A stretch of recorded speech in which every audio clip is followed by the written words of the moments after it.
113 বার সময় নেওয়া হয়েছিল জমা দেয়। আমরা আমাদের প্রধান উপদেষ্টার জাতির উদ্দেশ্যে ভাষণ এবং প্রধান বিচারপতিরও যে অভিভাষণ রয়েছে সেখানেও এই মামলাটির কথা উঠেছে।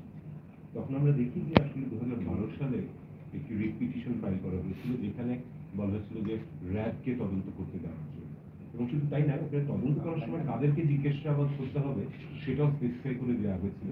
বিচারপতি এইচ.এম. শামসুদ্দিন চৌধুরী মানিক এবং বিচারপতি জাহাঙ্গীর হোসেন অর্ডার দিয়েছিলেন যে এটাতে তদন্ত করার সময় প্রশ্ন করতে হবে হচ্ছে আপনার অ্যাকাডেমিশিয়ানদেরকে, জার্নালিস্টদেরকে, এনজিওদেরকে, এবং এদের মাধ্যমে তদন্ত করার কথা বলছে।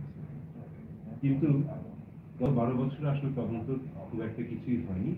খুবই সিম্পল একটা রিজন, যে যাদেরকে এই রিটটা করে চাওয়া হয়েছিল যে তারা তদন্ত করুক, that is rapid action battalion, RAB, তাদের তদন্ত করার কোনো ক্ষমতা বা তাদের তদন্ত করার কোনো এক্সপার্টিস কখনোই নেই।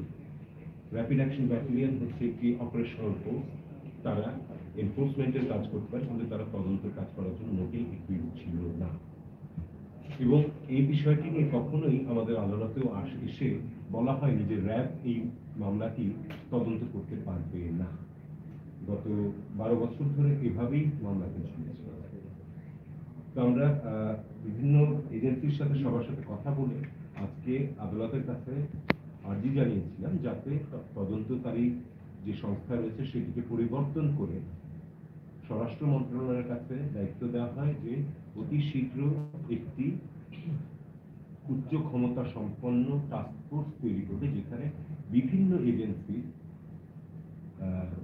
সদস্যরা থাকবেন, যারা এইসব ক্রিমিনাল ইনভেস্টিগেশনে অথবা জিজ্ঞাসাবাদে সবকিছুতে পাবেন। এবং আমরা নিজেরাই বলেছি যে একটা সময় সীমা নির্ধারণ করে দেওয়ার জন্য, যার মধ্যে